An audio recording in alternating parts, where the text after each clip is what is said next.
Welcome back to the show, BVarsity Live. Week 9 of high school football is upon us, and we bring in the illustrious, the annoying, the... all of the above. Yes, everything you could think of adjective-wise, Nick Ellis. Good to be to here. the studio. Good Thank to you for see joining it's us, been Nick. a while. You work just down the street now. I didn't know exactly where your office was, but you 17th and Chester. I've told you 1,000 you times. got you got just the don't listen. I thought you were. I don't know why. I knew you were close, but you got the sandwich shop and the barber shop right underneath you. You don't have to leave the building. Yeah, yeah, that's pretty nice. pretty cool.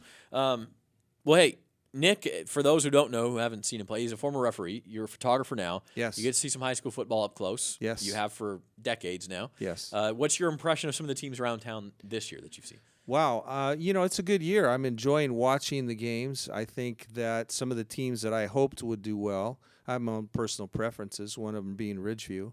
Okay. They're kind of falling down a little bit, so they've had some issues. 3 and 4. They haven't lost 4 games combined in the last 2 years. It's been a while, yeah, and you're better at stats than I am. I don't have the information that you have.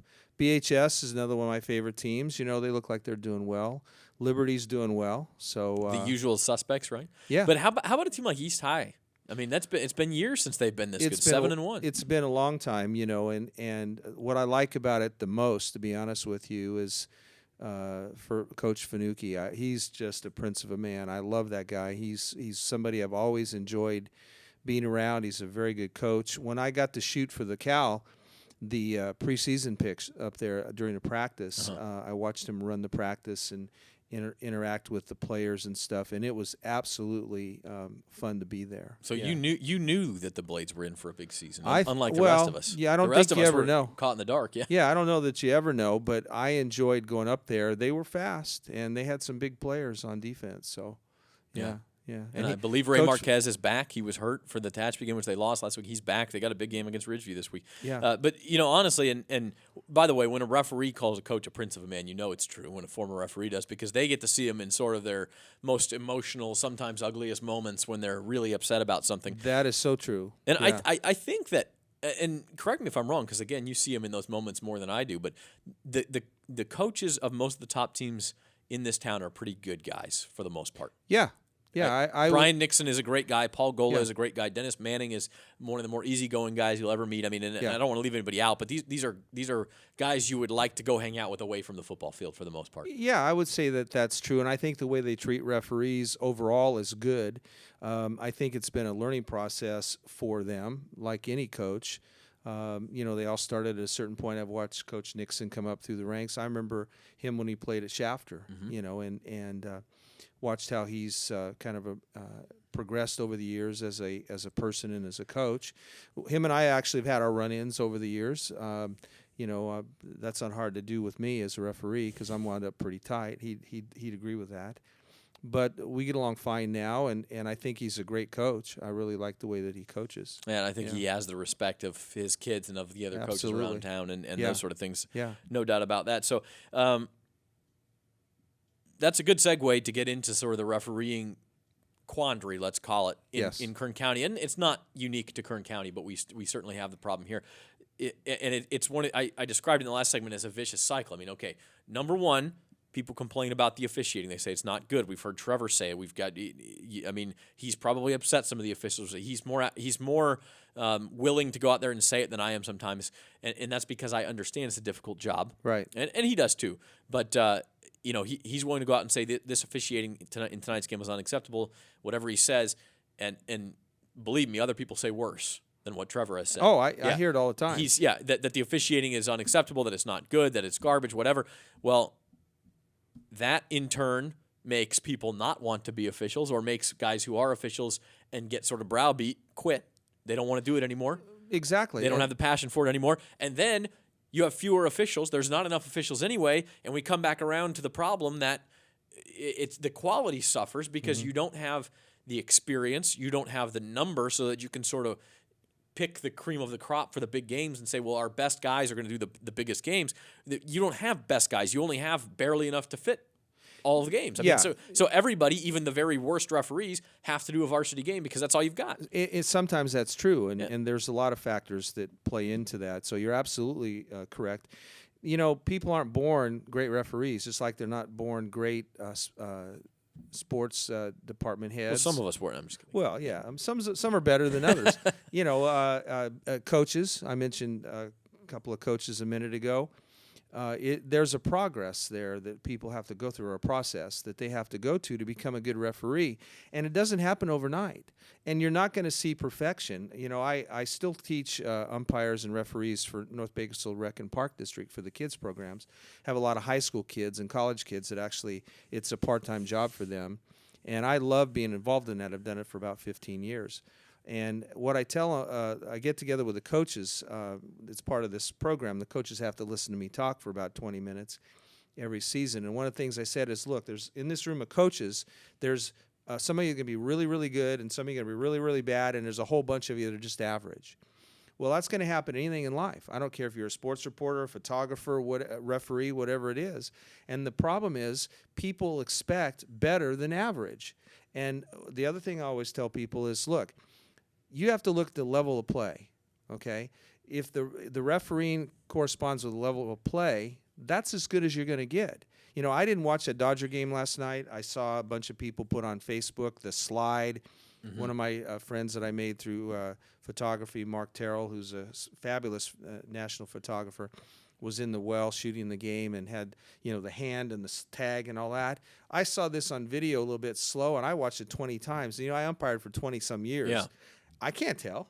And you put the umpire up looking down. I mean, did that hand actually touch the ground? Well, there's a lot of stuff. He may have missed the call. These are the best umpires in the world, and they may have missed the call. Well, and it's funny you bring that up because people around the office were even saying, well, that Angel Hernandez was the home plate umpire. Angel Hernandez cost the Dodgers. They would have been up in this game and it would have been a different game. Angel Hernandez, it's physically impossible to make that call live. You just can't do it. My issue was on the replay, it looked certainly like he was safe. It was close. Yeah. But when you have the benefit of slowing it down to, 10 frames per second or whatever you're going to do, it looked like he was safe. And that's when I think you overturn the call. What's the point of replay if you're not going to fix the mistakes? But anyway, that's neither here nor there. The point is, it's almost like it's ingrained in us as sports fans to blame the officiating. Right. It's always the official's fault without really realizing how tough it is, difficult it is. And I know we're limited on our time in this first segment. I want to ingest this part of it, though. People need to understand that it takes a few years to really develop the ability to be a good official.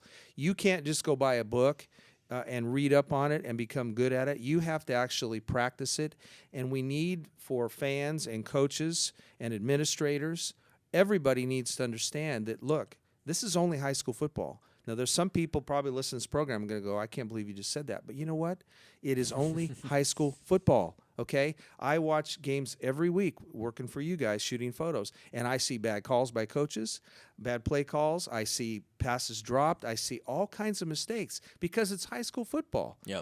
And the officials have to have a chance to learn how to be good. And what I've always said is, hopefully a game is officiated equally on both sides. Right. And I use baseball as a good example. You have a strike zone. If your strike zone is really bad, but it's consistent on both sides, those coaches ought to teach them, look, play to that zone. That's his zone. Now, when you should complain is when one zone's real small and one's real big. Guys are making bad calls or they're not calling pass interference or whatever on a football field. Okay, it's going to happen. Right. Last week, I'm trying to remember the play. There was a call that I thought was a bad call. Doggone it, I'm trying to remember. I should have brought it. The cover shot, Garces on the sports page Saturday morning, right? The guy's reaching out, catching the ball. Right. Can I tell you, because I have 12 frames that are right behind that, he didn't catch that ball. Okay, I have proof of that. It was called. Breaking news. It was called, and I can send you the photo if you want. It was called a catch, but he did not catch the ball. Now, did it matter? But again, you have the benefit of. But I'm just getting the point I'm trying to get to is this: he didn't catch it. It was called a catch. Mm-hmm. Okay, so somebody could have got screwed on that deal. They didn't. It was 3 and out. They kicked the ball. No big deal. Okay, a lot of times when an official misses a call, nothing happens because of it. there are times that a bad call will cost somebody a game. You look at that play in the Dodger game yesterday. That the guy could have been safing out. I know we can argue about, well, that could have started a whole inning of blah blah blah. Yeah, it was 10-2 at the end of the night. Yeah, I mean, who really cares? And before anybody says you're trying to make excuses for, none of these officials want to make mistakes. None of them are. I say none. Maybe somebody somewhere out there is biased or really has an agenda or something. Most of the time, I don't think so. I was an umpire for youth baseball for a brief time myself. It's very difficult to even realize which team is which in some of those situations. Yeah. You are simply looking at the action and making the call in your head. Yeah. There's not time for all of this. Well, I like that team better than that team, so let me think what call I can make, and will it look too bad, and how do I make this look? Maybe there's some official out there who's good enough to pull all that off, good enough and crooked enough to pull that off, but there aren't very many of them. You know what? I've refereed 4 sports at high school and college level. I've worked a lot of levels. I've met a lot of people all over the place, multiple states that I've worked with and stuff, and I've yet to meet somebody that deliberately makes bad calls. Yeah. It just really doesn't happen. One of the things, are you about ready for break? We are, yeah. Okay, can I finish this? Sure. Okay, one of the things that I tell people a lot is that, well, they ask me, what's it like to referee? And I say, okay, well, remember your homecoming game, your senior year of football? You're over there in the locker room right before the JV team's getting ready to come off the field. They just won the game.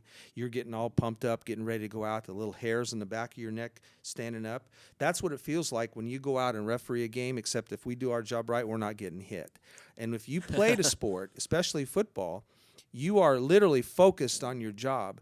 And so when you're refereeing, you're focused on your job. We see black or white or yellow and blue jerseys or whatever. We don't pay attention to that stuff. There is not enough time to do that. Right. It's literally impossible to do that if you're really good at what you do and focused, and I think everybody is. And I think you're right. And I'll just make one more point before we go to break. If there's 100 officials and 15% of all officials are good, right? Let's just write a number. They're very good. Okay, there's 100. Let's say there's 100 officials out there, and so you take the top 15, and you can make 3 crews out of that. So you have 3 games that are covered by good crews. Everybody else in town gets a crew that's average or below. Well, what if you had 200 officials?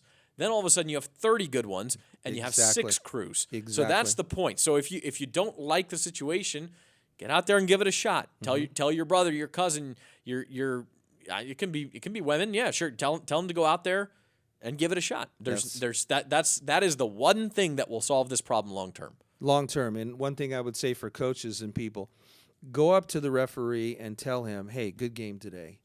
Okay, first of all, as a referee, we don't need you to tell us we had a good game. There's many times I've had people come up and tell me you had a good game, and I'm thinking, what game were you at? When you say I had a good game, you mean you won the game. Yeah. That's usually what it is. But go up, even if you lost, and say, hey, good to have you here. Encourage him. Be encouraging, because people, they want to hear that. Especially if they're young, inexperienced, and you can tell that. And they're doing the best they can. And it maybe seems counterintuitive, but that's when you want to sort of embrace them and thank them. So anyway, we got to take a break. We'll get to predictions after this on BVarsity Live, but it's obviously a discussion worth having every now and then. So we got to it today. We'll be back with the last segment, football predictions, right after this.